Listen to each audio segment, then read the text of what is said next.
You open this door with the key of reason. Beyond it is another dimension, a dimension of truth, a dimension of freedom, a dimension of joy. You're moving into the land of both the ideal and the real, of the possible and the actual. You've just crossed over into the Capitalist Corner. Where reason meets reality, welcome to the Capitalist Corner. Folks, where reason meets reality, welcome. This is the Capitalist Corner. I am your host, Mark Pellegrino, and also the chairman of the American Capitalist Party, along with my co-host and vice chair of the American Capitalist Party, Michael Leibowitz, who is also apparently on his phone right now, and we just heard some audio from that. You wouldn't be playing one of your shows, would you, as a preview for us? It actually is a clip from this show that I'm sharing. Okay, very good. I shared, but just so you know, publicly, so we don't have to go over that again. Tell us what's going on the Rational Egoist. Tell us what's going on the Nothing new. I still have the same episode out, talking political tribalism. Tomorrow, I'm hoping that the episode with Jim Valiant, where we discuss using reason for self-improvement, straight out of OPAR. But I've got some, I think, pretty big stuff coming down the pike that I'm not going to talk about yet. But I'm going to write something either tonight or tomorrow. I'll be posting what I've written. So good stuff. Good stuff. Like an article? You're going to write us an article? Like I'm not prepared to say yet. Okay, very, very interesting. It's like when you didn't want to tell us the role you were playing. It's not that I didn't want to tell you. I signed. No, you didn't. You kept it secret, and it was kind of mean. If I am going to be honest, blame it on the NDA. You know, I could get sued by Prime, and I don't want to. Who signed that? I didn't sign it. That's true. Well, folks, we have a lot. Oh, wait a minute. I think I should deal with folks. Our goal today is 10 super chats today for $10 a piece. Remember, at the end of the week, the person or people who have given the most super chats will be co-hosts with us, answering questions with us, carrying on dialogue with us. It'll be a fun time to come on the show. I hope you are looking forward to that. I know I certainly am. We have a lot to deal with. Is it still posted? Can you see it, Persephone? I got to go in every time. Oh, come on with that. Well, I made the announcement. It doesn't necessarily have to be posted right now. We don't have to worry about it now, folks. Just 10 super chats for $10 a piece. That's all we got to do today. For the week, right? No, for the day. What is it? I forget now. Yeah, it's for the day. And then we compile the numbers over the weekend. All right, we're going to get the truth. Oh, okay. Friday, the winners get Can you break this down, Persephone, because we're idiots. So the way the goals work is we want to reach 10 super chats in a day, but we're going to, at the end of the week, so it's going to be every day, that's the goal. And then at the end of the week, the 5 or however many people who have donated the most will join the show live on Friday. And if we get 10 for $10 a day, then we meet the goal? Yes, then we meet the daily goal, 10 for 10. Is that it, Persephone? That is, yes, it's 10 per day. Okay, so we didn't meet the goal yesterday then. We did not. Meet the goal yesterday. Hopefully we will meet the goal today. So our goal is to get 10 super chats in a day. So once we've hit that goal, then if we get 10 for 10 in one day, then we've met the goal, and then we do and then we're gonna do the people come into the studio, do the show thing. No, the whole thing is not canceled. We have to meet the goal though, and if we meet the goal in a single day, then the highest donator, the top 5, get to come in. So in other words, you guys have today and tomorrow to pick it up today and tomorrow to get it right. I have and if you're smart, you will not listen to anything that Mark and I say about this. You'll go straight to Persephone because she's the one that knows what the hell's going on here. Well, she just laid down the law of the land, everybody. So I hope it's clear by now. Thank you, Persephone. Thank you, Persephone. We have a ton to talk about today, man, because Davos is going on. We've got free speech to talk about. A year of Trump. Michael, can you believe it? It has been 1 year since this man took office. It already feels like an eternity to me. I don't know about anyone else, but it certainly feels like I'm ready for it to be over. But maybe there are some objectivists who are still Trumpsters, who are still holding on to the fact that this guy is going to save the United States of America. And maybe they're still thinking, no, this is See, we great. got a question though. Bonnie's asking a question. Each super chat for the thing, we have to get 10 for at least $10. The top 5 get to come on the show. That's how it's working. That's correct. Trump, I listened a little bit this morning to his Davos speech. Oh my God. And I'm just thinking as I'm listening to him lie and lie and lie and lie and say things that don't make any sense. Like the people that he's speaking to that are there know he doesn't know what he's talking about. They know he's lying. Most people know he's lying. So for his supporters, because you think it sounds great, everybody else knows he's a fool. This is not good. It's not good. Yeah, like one claim, inflation went up every month under Biden. No, it didn't. That's a lie. And it's like you could go just find out. It's not even hard. Yeah, no, this is true. James Valiant says, at least Trump seemed to take force off the table with Greenland, but he did threaten it. And notice he changed without any change in Denmark's position. And so much for 40 chest crap. I think I saw that coming. I mean, didn't you see it coming, Michael, that he was going to go there and change his position? No, because I have no idea. And if you saw it coming, then you're like the gambler who wins a bet and then touts it. Because the gambler who wins the bet and touts it, it doesn't talk about all the ones he lost. And I don't know that this man's behavior is in any way predictable. Although Ian Gilmore says Trump took force off the table the way Vito Corleone takes force off the table. And that may be true as well. He's just downplaying his rhetoric because he's there and trying to win hearts and minds to the extent that it's possible. I haven't seen the speech yet myself. I don't look forward to seeing it. I know I have to watch it.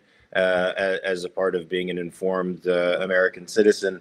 But I don't look forward to it, Michael. There's nothing pleasurable about this guy's oratory. And there certainly isn't going to be anything pleasurable about him throwing around American power in a manner that I think is despicable and rather un-American, to be honest with you.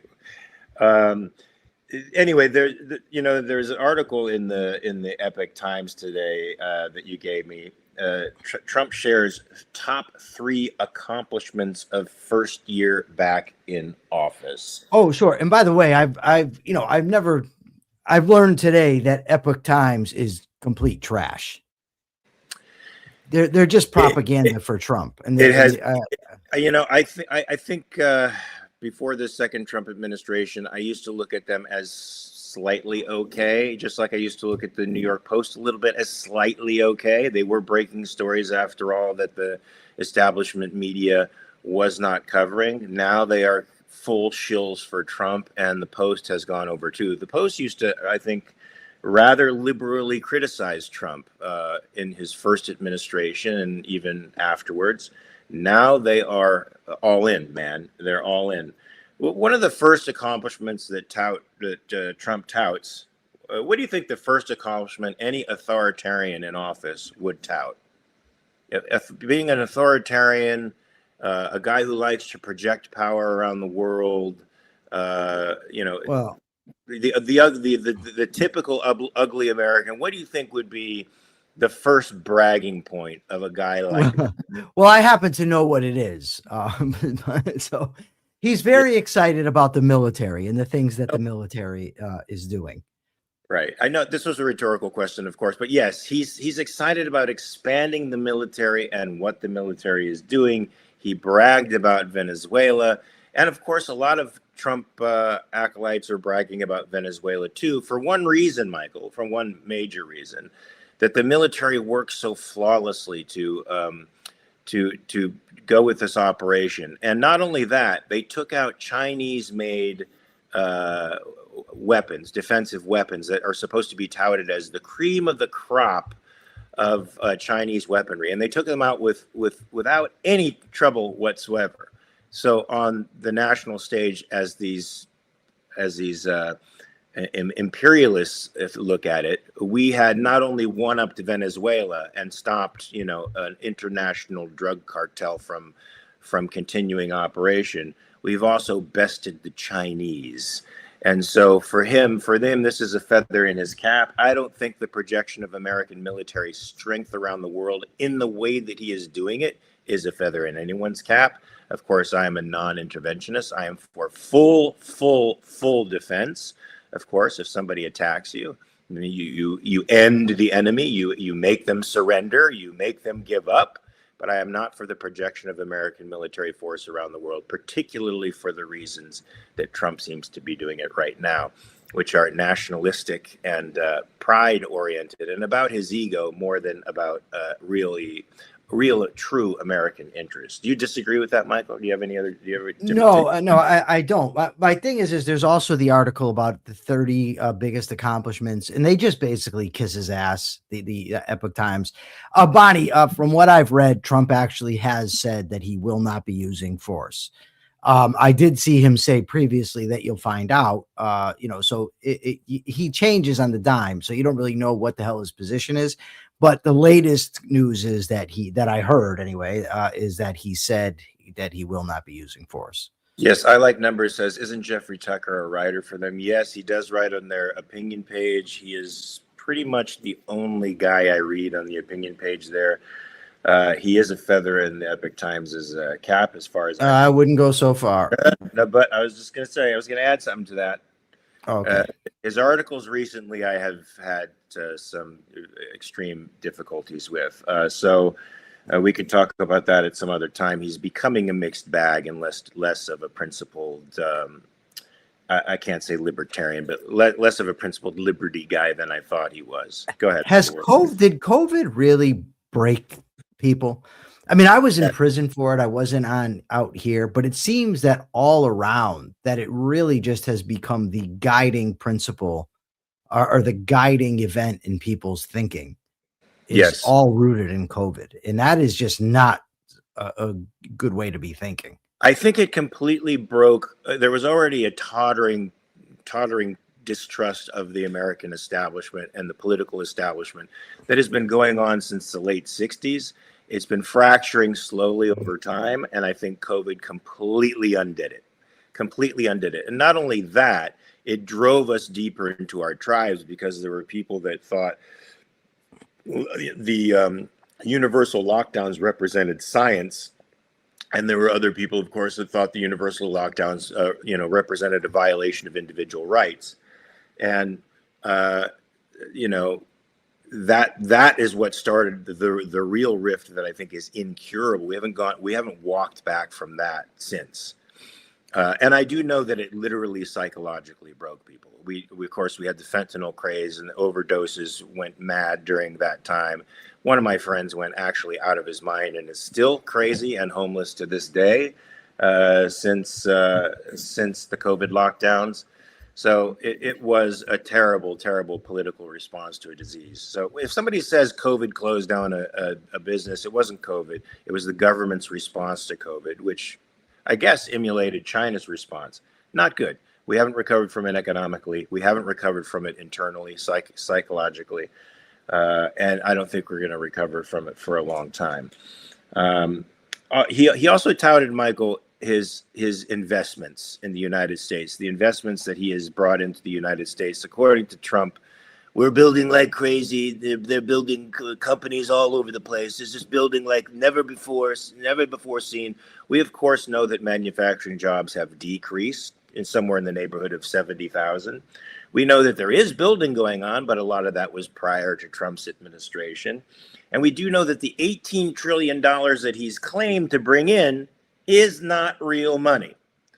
It's some of it, I think even half of it, that's actually been legitimately signed is still Speculative. Still speculative. Yeah. It's all speculative. So none of this stuff is real, and he touts it as if it's real. So it's all exaggeration. Unfortunately, we have a man in office right now who bears a great resemblance to P.T. Barnum, and he's very good at self-promotion. Again, and this is kind of so.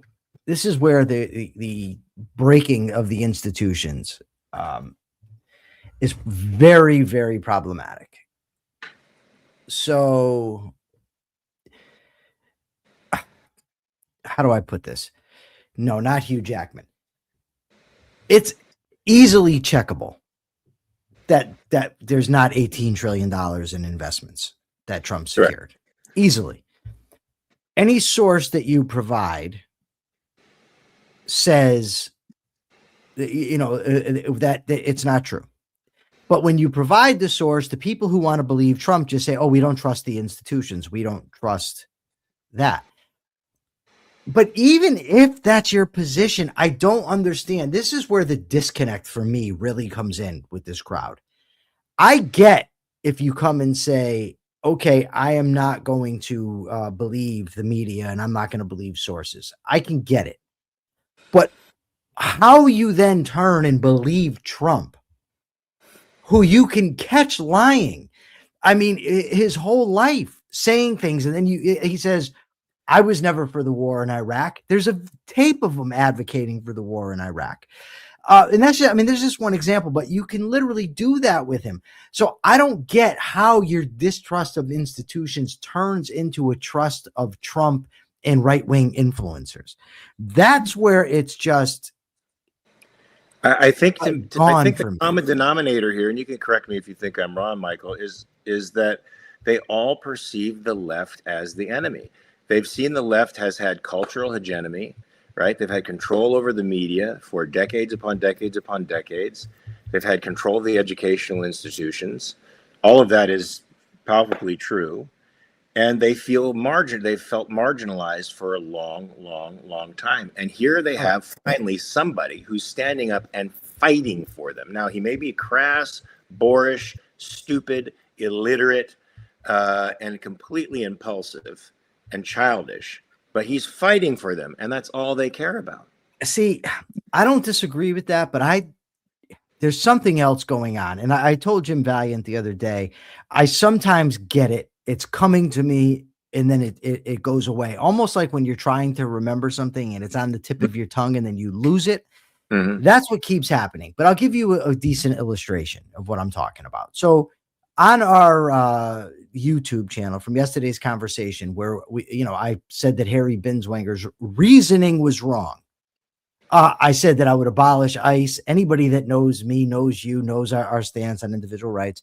And the guy comes on and says, oh, yeah, you guys are advocating for the Gestapo to arrest people and this, that. No, never happened. But beyond that, then this woman, I don't know who she is. Maybe she's watching now, but she says, oh, it's not good to use ChatGPT to correct Harry because you know that ChatGPT can be wrong. Fair enough. The problem is Harry in his article cited ChatGPT and Gemini as his two sources. So why, when he did it, didn't you tell him? Maybe she did, but it doesn't sound like it. But why not say he shouldn't use it? Why is it wrong that I used it? And mind you, my point wasn't ChatGPT said so. My point was this. There's factual stuff that Harry claimed that anybody can go fact check. I don't care where you want to fact check it. You can fact check it. Where I fact checked it was from chat because that's the source that Harry used. At least that's one of the reasons I did it. Also because I find it to be fairly accurate if the question is not tilted. But to say that it was wrong to cite chat to critique Harry, but it's not wrong for Harry to use chat for his article. It's just, there's something that's just missing here, that where people's predetermined biases, confirmation bias is blocking things in a way that I've never noticed before. Maybe it was always like this, and maybe social media just has brought it all to the fore, but it's bad. Well, I mean, Republicans like to brag that, they can still be friends with Democrats, even though they differ politically. But I've always sort of liked the Democratic line where they understand something that the Republicans don't seem to understand. This doesn't mean I'm pro-Democrat, folks, so don't take it that way. I'm not. I'm anti-Democrat for everything they stand for. But they are moral purists in a sense, and they do understand that their politics reflect their values, and that those values are important, and that relationships are based on values. And so when they disown somebody for having the opposite values of them, it's not entirely unbelievable. I mean, when Michael and I talk about not disowning somebody like Andrew, we agree with a lot of things that Andrew says. We understand Andrew's character, and there are things that are mixed in there that make that far more complicated. But for somebody who's just, you're meeting on social media, it's easy to dismiss them or not like them or say or disown them because their values are completely antithetical to your own. I mean, that's the basis of all friendships and relationships, is shared values, folks. That the Republicans claim, they're not claiming that anymore, but they used to claim to be able to bridge that gap. It was almost inconceivable to me. Why would I like a communist?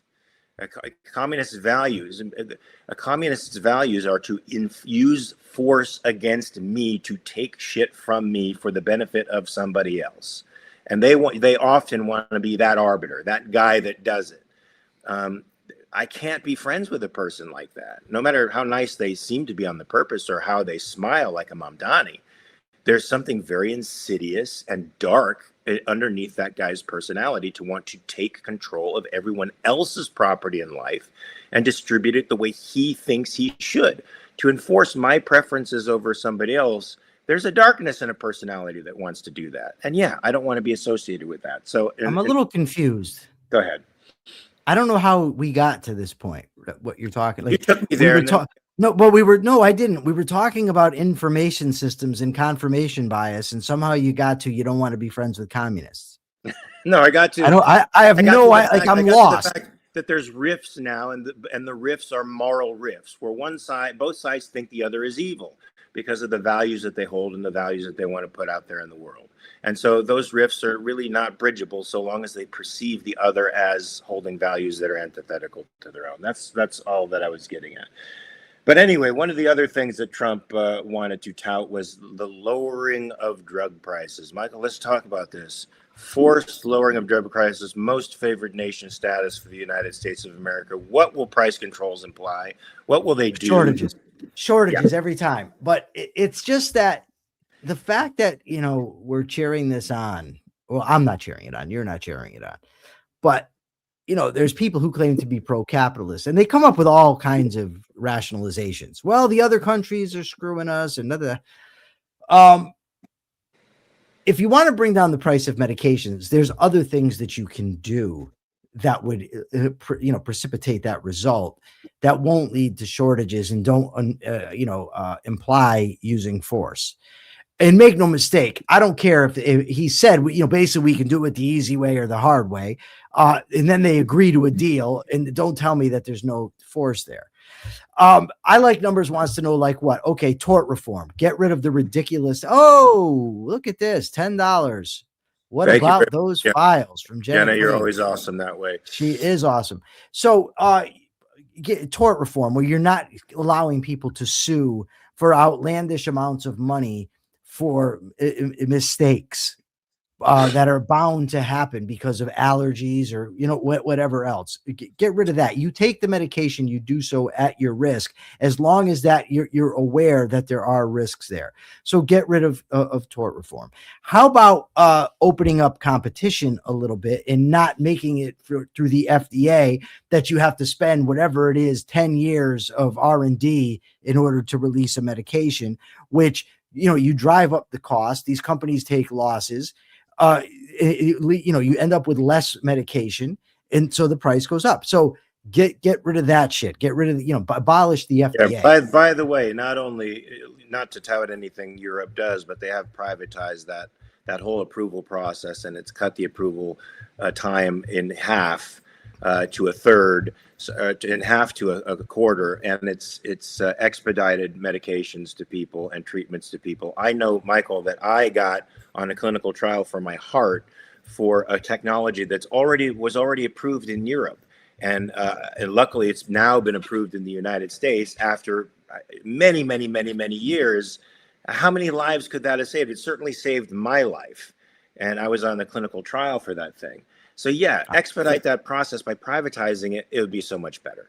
I was on a roll just now, I know. and you jumped right in.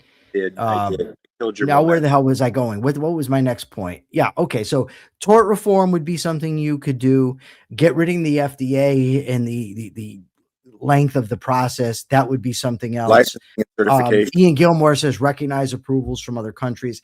I don't even like the idea of the government being involved in approvals. I don't think they should be there.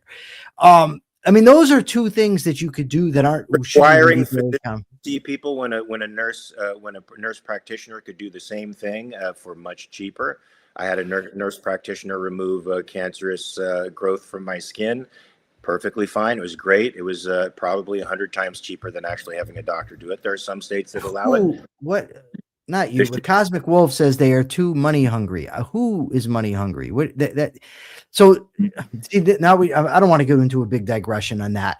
People cannot just charge whatever they want for a product. That's just not true. You just cannot do it. It's prices go up and down in relation to supply and demand, not based on the greed of the person who's selling the product. If you think I'm wrong, go cook a cheeseburger and then charge $10,000 for it and see if someone buys it. But anyway, so those are two things you could do. Now imagine also if drugs were completely legal, so that I'm not reliant on a prescription to give me oxycodone or some other pain medicine. I could take maybe a recommendation from my physician and then go shop around for the various types of drugs. There'd be a lot more drugs on the market. The price would go down. So there are numerous things that you can do. Those are just a couple. I think all types of cut regulations, that sort of thing. Get rid of third-party pay. I think it would be a big thing, and allow interstate competition between. What do you mean get rid of it? You got to clarify. Well, look, now companies with the deep pockets are the ones responsible for paying out insurance, and that's why you go to that's why when you go to an emergency, would you ban that? I wouldn't ban it. I would certainly just cut it out as a legal requirement. I mean, I would certainly, if a company wanted to give their employees insurance, that's perfectly fine. But the fact that became a major incentive during the Depression because of the way that Roosevelt didn't want to, fuck around with wages and prices, it has now become a reason why big companies are basically negotiating with each other with respect to prices, and nowhere is the person's pocketbook actually considered. Michael, I spent 6 hours in an emergency room one time, and when I got the bill, it was $20,000. Now that insurance that the emergency room knows that they're bidding super high, but they're going to my big company insurance company, and they're going to bid down the price. It's going to be, probably $8,000 or $9,000 is what they're going to get out of it. But it was still ginormous because it doesn't reflect our pocketbook. Or if insurance only pays for catastrophic stuff and not just the everyday treatments that you go to, like, with your car, your insurance basically pays for catastrophic stuff. You go and you pay for oil changes more often than not. You pay for it to fix your car, and you can get gap insurance to help you with other things.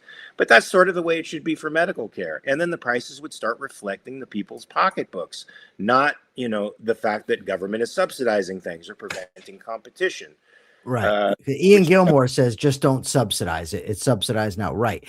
You get rid of government subsidies. So if you were to, some tort reform, if you were to get some deregulation going, get rid of the amount of time it takes for approval, stop subsidizing it, you would see prices come down. You don't need to use the threat of force against drug companies in order to make that happen. Yeah, but you do need to use the threat of force against drug companies if you have a very small ego and you want to feel like you're the big man on campus and you want to feel like you are responsible for the change and not the people themselves. See, Cosmic Wolf, I don't know what she says. She's worked with nurses from other countries, and care and medical are different in other countries. Yes, perhaps. Economic laws are not different in other countries, though. But I've been cared for in other countries, Cosmic Wolf, and it's shit. I've been cared for in Europe. I've been cared for in Canada. It's shit. And most of the people I know there agree with me. Of course, you may have a different impression, but I've been in the middle of it. I've been stuck in a French hospital for fucking 10 hours, and it completely ignored, and it was awful. I've also gone to the for-profit hospital, which is the American hospital in Paris, was treated in 45 minutes, got everything that I needed, and for about the same cost as I was eventually billed from the socialized hospital.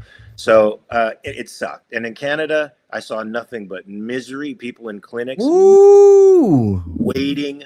Thank you, Kathy Casco, for 19.99. Wow, thank And you. $10 toward Jenna being on Friday's show. Okay, all right. Thank you, Kathy. You might not be able to avoid being on, though, even though you don't want to come on. I'm just saying. I saw miserable people, and I saw overworked physicians who had to deal with lots and lots and lots of incoming patients and only had time to spend a minute and a half with each patient.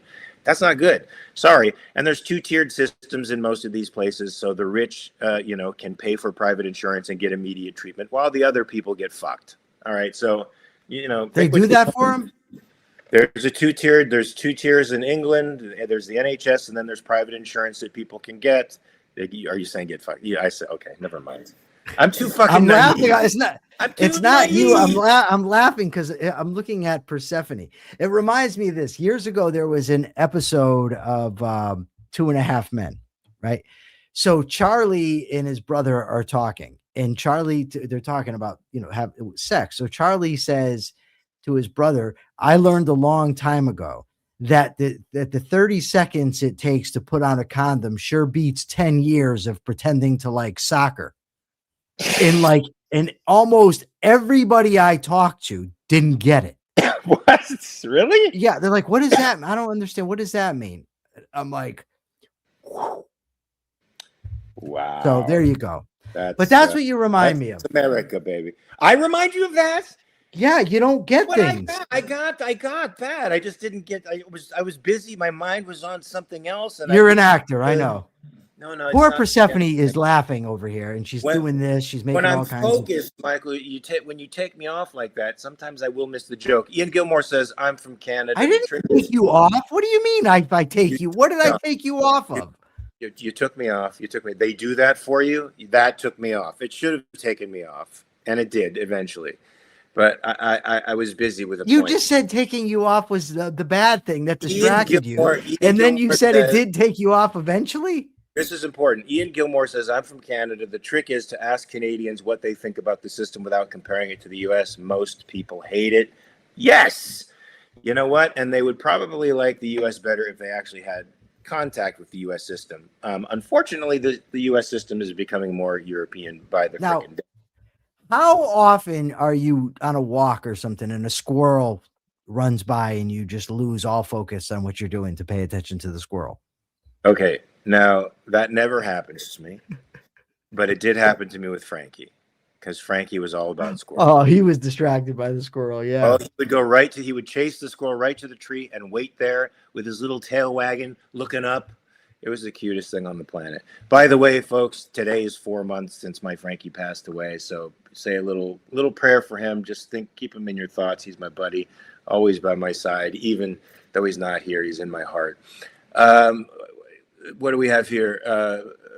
My ER visit is about to go into collections if I don't make an arrangement. Super expensive. Indeed, yes. It is super expensive, and particularly if you're not prepared with some kind of insurance, you are fucked because if you're not extremely wealthy. Or if you're not extremely wealthy and can pay cash. And look, in America, since the system is so screwed, a lot of doctors are either leaving the system entirely or going to concierge medicine, which means you pay cash and deal with the insurance company on your own. That's a terrible development. For us, it's a brain drain on the one hand, and it's also giving only people with money the power to have decent medical care. It's certainly in need of reform, and nothing that any California politician or federal politician is going to do. Let's talk about the 30 accomplishments of the Trump administration, shall we? No, I think we should talk about the other story first. Which one? The free speech story. All right. Well, I'm already on the 30 since we were already on Trump's accomplishments and stuff. I'm on the 30. All right, we'll go with the 30. We don't have to cover all 30. And by the way, the audience didn't even know about it because it's not in the description. But now that But you brought it up, Trump. It's the year of Trump. What's happened? He's touted. all right. I'll give you that. I'll give you that. You're right. It's a year of Yeah, Trump, times but they don't know what's included in that. But guys, Michael, I would say I don't even know. There might be one or two out of the 30 that I could say were interesting. Potentially could be counted as wins for the president. But every single one of these is despicable to anybody who loves freedom. And the number one on the list of 30 is the one big, beautiful bill. But I agree with Elon Musk. It can't be beautiful and big at the same time. Had the bill actually cut spending, well, we would have a very interesting prospect. It did not cut spending. It cut taxes, which is going to increase the deficit, which means, folks, that the financial catastrophe that Messessians have been saying is going to happen for years and years and years is kicked down the road just a little bit more, but it's going to happen. We just don't know when. But when it happens, it's going to happen because we cannot continue to deficit spend. And I think Trump has already spent, what, $2 trillion in this year already? So he's on a trajectory of very, very, very high spending. Yes, we can't go through all 30 of these. We'll be. We're not. I'm going through them briefly. No. We can't go through them all even briefly. You got to pick just a few. The ones that are really salient. Okay, curbing illegal immigration. How do you think of that? What do you think of that? It went from millions of people pouring over the southern border to almost nobody pouring over the southern border, and now a very public, I think, argument over the righteousness or decency of ICE and the Department of Homeland Security.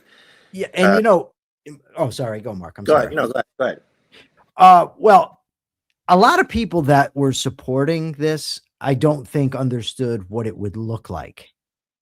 Exactly. To actually implement it. And that's why we see, I think, a majority of people in America, from another article from Reason, a majority of people in America actually want ICE abolished. And ICE, I didn't realize this. I was under the mistaken impression that ICE was just the new INS. Remember the Immigration and Naturalization Services. But ICE is actually a new organization. It's only been around since after 9/11. The country did just fine without it. Yeah. So, we could get rid of that. I'm fairly confident without too many problems, and a majority of Americans evidently want us to do so. And the Department of Homeland Security we could do without. Here's something that I think is interesting, Michael, because I'm not a fan of I like naturalization, period. I don't even think people who are born here should necessarily be citizens unless this is where you go cuckoo. Yeah. No, you think I go cuckoo here, but I do not agree with this. Number 4, birthright citizenship, because here's the difference between them and me. One of the first executive orders signed in Trump's second term challenged the traditional interpretation of the 14th Amendment by ending birthright citizenship for those born to illegal immigrants or individuals of the country on temporary visas. States and groups filed lawsuits against the administration, and lower courts ruled to block the president's order. A challenge to block reached the Supreme Court, prompting a landmark decision. However, there's something I wanted to get to. I thought it was in this article. Oh, here it is. However, the High Court is. Oh, anyway. But the birthright citizenship also goes back to heritage Americans. I don't know if I read that in this article or not, but that was the deportation of 100 million people. One of the criteria they were going to use was how deep does your ancestry in America go? Poor Persephone. Dude, you're conflating so many articles into one. No one talked about the 100 million people yet. Robert Nacer gave $20.01. Mark, are you okay? The other day, okay. Life is short. I thought it was in this article, but it was in the attempt to deport 100 million. But nobody knows what you're talking about. Meant they were going to deport American citizens, and they were going to determine that deportation based on their heritage. But no one knows what you're talking about. Yes, they do. They do. They No, do. we didn't talk about it yet, Mark. It's Robert okay. Nasser gave $20.01. He says life is short. January 21st, 2029 can't come soon enough. Between now and then, play your part in saving the world, but don't let the turkeys get you down. Live your own best life. Philosophy is a tool, not a weapon. Boom goes the Amen. dynamite. Mic drop. Yeah, so birthright Yes. citizenship is this thing. He doesn't want to allow people who are born in this country to illegal aliens to become citizens. I personally think that citizenship is something one needs to work for. It doesn't matter whether you're born here or not. It's something you should work for. Just being born here doesn't, in fact, shouldn't give you necessarily the power, Okay. the political power to influence. Okay, that's crazy. But let's Political- move on beyond. It's I don't not- want to get into an argument about your crazy opinion on birthright citizenship. It's The not bottom great. line is it's a constitutional right, and Trump is trying to overturn it by non-constitutional means. Doge. Would you? I just want to make so everybody doesn't think we're too nuts here. Would you say that in order to implement your policy, they'd have to amend the Constitution? Yes. Okay. Yes, of course they would. Okay, Doge. This is significant to talk about. Doge, the big Department of Government Efficiency went south, of course. They were going to cut $2 trillion of government spending. Then it went to 1 trillion. Then it went to 100 billion. Then it went to 16 billion. And I think they ended up 9 billion. And then that somehow got reversed too. Everybody who was fired got hired back and paid for their time off. And so really it amounted to a zero effect. Of course, it resulted in a rupture between Trump and Elon Musk, seriously affected Musk's business for being a part of Doge. But you also got to see something in the American people, Michael. The American people didn't like the fact that people in the government wanted to cut programs. So here we have the government, the people sort of complicit in the growth of government and the growth of these welfare programs and the growth of dependency on the government. Don't you think that was also in evidence? And so many people were like, don't touch my Social Security. Don't touch I've been my... saying that for quite some time. Yeah, I absolutely. And clearly, I mean, whatever layoffs they did, the debt is still going up. The debt has not gone down. They're just, happy with Trump. I don't know how else to put it. The next one, Mark, that I think, is it next? No, but I think it's the next one we should do. Maybe is 7 was Doge. Yeah, 8 here I think is important. The January 6th pardons. For anybody, I mean, the way he's been pardoning people, recently pardoned or commuted the sentence of a politician's kid, pardoning the drug dealer leader from the other country. He doesn't care about law and order. That's just BS. It's not true. And it should be evident these people were attacking law enforcement on January 6th. But Trump claims to love law enforcement, but yet he pardoned them all. Why? It just appears that he also pardoned somebody for the second time. He pardoned somebody that committed more crimes. He pardoned them again. Thanks for pointing that out, Ian Gilmore. It's clear that it's just he pardons people that he perceives as on his side. Remember the person I think he pardoned or commuted, and then the person didn't side with him? It was a congressman. Yeah. And he got mad. It's just absolutely ridiculous. He didn't change his party affiliation, which is what I think Trump was hoping for. He stayed Democrat, basically, his nose. And I think he was truly, that guy was really guilty. So it's the January 6th stuff. I think he's also throwing out red meat to his base. His base that doesn't trust anybody in the establishment and thinks the whole thing was a hoax. That there was no violence on January 6th. That these people were just peacefully walking through the Capitol. Yeah, they were very friendly folk. I'm going to jump way ahead to 19, Mark, because you mentioned red meat, and here's some red meat for you. The claim is Trump and 19, the accomplishment for Trump ending the Israel-Hamas conflict. He's ended it. It's over. Yeah, that's a joke. That's a joke like the 7 or 8 other conflicts that he supposedly ended. No, there is no end to the conflict.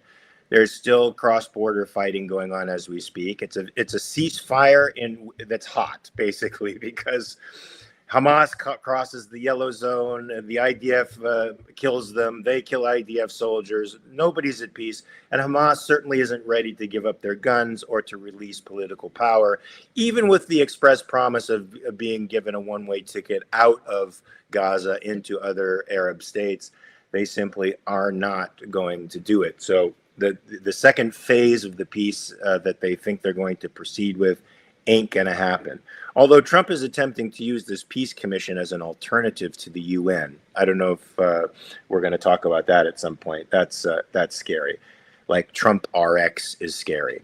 What else? There's how about how he's what's it say here? He's backing the Iranian protesters. Really? Yeah, backing the Iranian protesters. Yes, he certainly did way back. Yeah, way back. He certainly did say, go out and protest. We got you. So far, that has not produced anything except lots and lots and lots of Iranian casualties going out there with the belief that America has their back, risking their own lives unarmed against security forces who are arbitrarily shooting them, capturing them, and planning on executing them. The Ayatollah just recently came out and said, wait, stopping 800 executions? What are you talking about? We're going to go ahead and kill all 800 of these people. So whatever Trump has done, it hasn't really assuaged any of the violence there. But the Republicans are saying, Michael, in the next week, we got to watch out, because in the next week, something's going to happen. We don't know what. Oh, let's see. We'll see. I don't know. But who the hell knows with this guy? We should talk about the drug boat strikes, because, there's another article about one of Trump's kids citing the drug boat strikes as a great thing because they lowered the cases of fentanyl deaths. Of course, the drug boat strikes were primarily against cocaine smugglers, if they were in fact cocaine smugglers. Right. Why don't we pivot from the drug things to that article, and then we can get to the free speech stuff and hopefully to the 100 million people that you've referenced, so people don't leave here confused. Well, confused is good. It means they're on their No. What? Yeah. So Trump's son recently just said, no statistic has ever made me more proud. He tweeted on X recently. Well done at real Donald Trump. Keep blowing the shit out of those boats. Now, taking credit for the fall in fentanyl deaths that has apparently been taking place. Well, also since the Biden administration, I think I want to say. The chart that they posted, I actually had, I pointed this out on both X and Facebook. Yeah. The chart was for Biden's last year. It was for 2024. It had nothing to do with 2025. But I mean, I wouldn't give Biden credit for it either. But the bottom line is it dropped. So, I mean, he's wrong that these boats had fentanyl on them, just like Daddy was. He's wrong that it occurred in his dad's administration. I wonder if he's going to turn around when he finds out and give Biden all the credit. But he also doesn't account for the fact that fentanyl deaths spiked under his daddy. Correct. That's correct. Yeah. So what he did do, Michael, was delete the tweet. But of course he did. Once it's out there, everybody can see it. It's out there. So deleting the tweet, you got to know on some level the guy understands that he fucked up big time, and he actually should have given some praise to the Biden administration. So somewhere in this guy. But I don't think Biden did. Just to be fair here, I don't think Biden did anything either. No, I think it was the end of the COVID lockdowns. I think it was other stuff that happened where people got back to work and they got back to their normal lives. They weren't isolated and going insane. There was a lot of other issues that had nothing to do with Biden. Yeah, for sure. This is interesting. So in the chat, one person says Mark Pellegrino for president. Come on, why not? Then Ian Gilmore says, quote, confused is good, end quote. Explains a lot. That could be your your campaign slogan, Mark. Confused is good. Elect Mark Pellegrino. So Eric hasn't learned anything from this. I'm sure he's still going to support us, even though the majority of fentanyl comes overland through Mexico, and we haven't really done too much about that. We have killed 123 people on the high seas. Yeah. What are Trump's claims? Like with every boat that he hits, he saves 25,000 people. So he saved 900,000 people, Michael. Which is like way more than that dies in a year. 10 times the amount of people that die in a year. Yeah. So, what now? Okay, get to the 100,000 story so that people aren't confused. However good it is to be confused. Now I have to find that. Oh, Oh, here my it is. Lord. It's just a little post here, folks. I think. Oh no, it isn't. Sorry.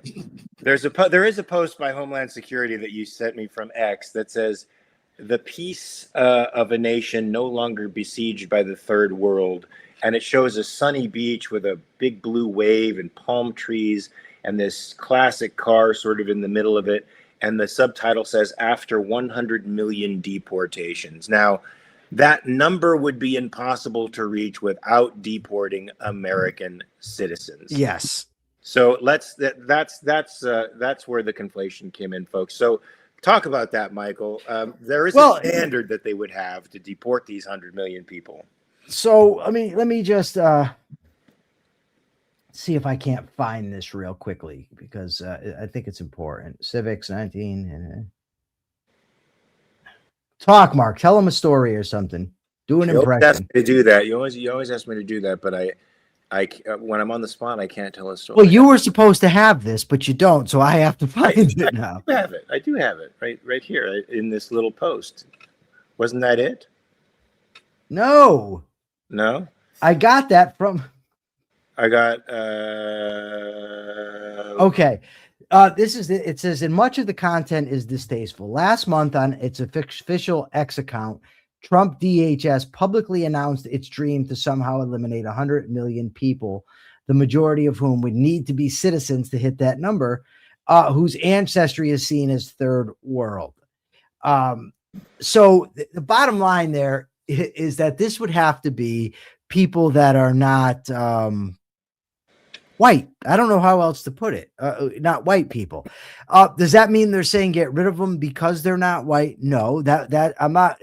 You can't jump to that conclusion, but it's certainly suspicious that you're posting that when you're also, according to Reason magazine, in recent months, the DHS and ICE have posted recruitment ads with white nationalist imagery, including an Instagram post 2 days after Good's death that used the song popular with Nazis. I haven't fact-checked Reason on that, but Reason is pretty good usually, so I have no reason to doubt it. But I have seen the X post where they're calling for 100 million deportings. So if that were to occur, we know it would have to include American citizens. They say it's people from third world countries, which would mean American citizens with ancestry from third world countries. And that ties into their whole heritage American crap. That is scary. That is, it can't happen here. Sinclair Lewis kind of scary stuff, folks. Well, what are we going to do about it, Michael? As capitalists, we just got to try to talk people out of this madness. We got to try to. So Kathy Cassio asked, Nazis have a favorite song? Well, I don't know, but if they did, I'm pretty sure it wouldn't be Springtime for Hitler in Germany.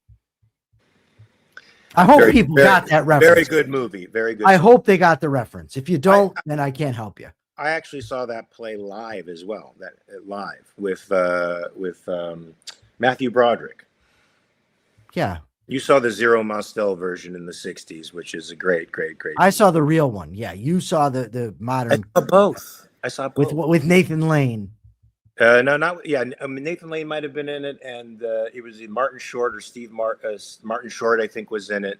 Yeah, Nathan Lane. Martin Short was in it too, wasn't he, Ian? Yeah, Martin Short's irrelevant. Okay, there's the free speech story that I want to get to. Akira Felix hates the remake, but there's the story about the free speech. Do you know what I'm talking about? Yes, I do. Okay. This is the one where this is from Reason magazine. Video shows Miami Beach detectives questioning a woman over a Facebook post criticizing the mayor.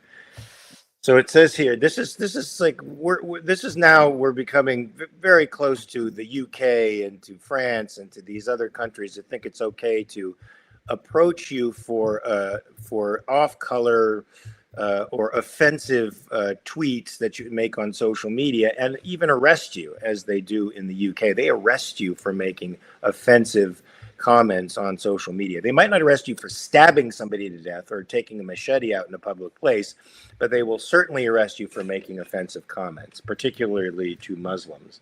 And this particular person, I guess, made a comment to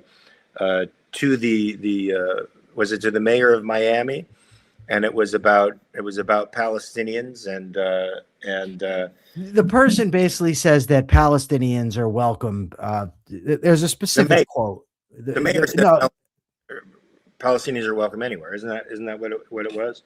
I think maybe you're right. Let me see. I know I have to find it. See, because here's what it is: the viral video taken by Raquel Pacheco shows 2 Miami Police Department detectives visiting her on her home on January 12th to question her about a Facebook. Yeah, no, I'm right.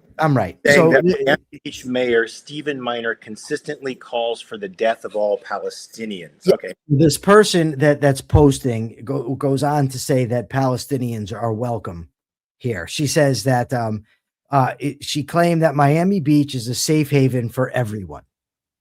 That was the thing, and because she posted this and criticized the mayor for his position of killing all Palestinians, whether that's his position, I have no idea. Doesn't really matter.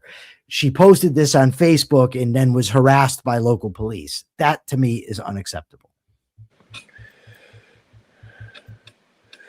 Of course it is. Of course it is. But they tried to get her on incitement. They tried to claim that what she was saying, and I can't see it in any of her tweets or any of her posts, actually, that what she was doing was incitement. And now there's a particular definition for that, and I don't know. I don't think they tried to get her for incitement, Mark. I thought that was part of the deal. Like they from what I know, they went there to question her. So this is what Fire says. Let me see. The purpose of Fire is the foundation for individual rights and expression. The purpose of their visit was not to investigate crime. It had no purpose other than to pressure Pacheco to cease engaging in protected political expression over concern about how others might react to it. This blatant overreach. It wasn't. They weren't investigating her or trying to get her for incitement. Not incitement, but that was their excuse. This blatant overreach is offensive to the First Amendment. Pacheco's, so it goes on to say the government has to prove that the rhetoric at issue, and this is where you got the incited. In order for the police to get involved, they have to prove that the rhetoric incited violence or threats of violence and that the incitement was imminent. The point is that there's no legitimate reason to go there because she clearly wasn't trying to incite anything. But they weren't trying to charge her with incitement. Correct. There's also no evidence that the mayor there also wants all Palestinians dead. So let me read the mayor's comments to you, and then we can go on to the capitalist thought of the day, which it's your turn to give. Given the real ongoing national and international concerns surrounding anti-Semitic attacks and recent rhetoric that has led to violence against political figures, I directed 2 of my detectives to initiate a brief, voluntary conversation regarding certain inflammatory, potentially insightful false remarks made by a resident to ensure there was no immediate threat to the elected official or the broader community that might emerge as a result. Jones said, okay, so the mayor didn't say that. Jones said it. Who is Jones now? I got to find. Oh, the Miami police chief. Yes. So they're coming for your free speech. Whatever. I care. Mark cares. We hope you care. The capitalist thought of the day is that truth is truth. It cannot be bent because reality cannot be bent. Trump's claims are just lies. They're not true. And they are harmful to America because what he wants to do, some of the stuff that he is doing, is antithetical to the United States of America. When you look around and you see masked agents in the streets, when policemen down in Miami are harassing people for their Facebook posts, these are not good signs. What are good signs is that there are still many people, including Mark and I, including Persephone, and including you, the audience, who are fighting for freedom. We must do it. Eternal vigilance, to quote Jefferson, is the price of liberty. And that's where I will end the quote. So nobody comes talking to me. Go ahead, Mark. Yeah, that's a good one, folks. My question would be, we would like to eliminate ICE immediately and the Department of Homeland Security immediately. What other law enforcement, quote unquote, agencies would you eliminate? Would you eliminate the ATF, the Drug Enforcement Agency? Would you eliminate the FBI, the CIA? I personally would. All of them would have to go. But tell me if you agree with me, and if not, why? Do that on YouTube. Remember to like and subscribe to this channel, please. And remember to share it across all social media platforms. That'll really help the algorithm. The algorithm loves that kind of stuff. We'll see you here tomorrow. Same bat time, same bat channel, 9 a.m. Pacific, 12 p.m. Eastern. 23 hours to recheck your premises, folks. I know that I'm going to recheck mine just to make sure I'm all safe, sound, and secure. And I understand what the hell is going on in the world. I hope you do the same thing. We'll see you tomorrow, folks. Peace.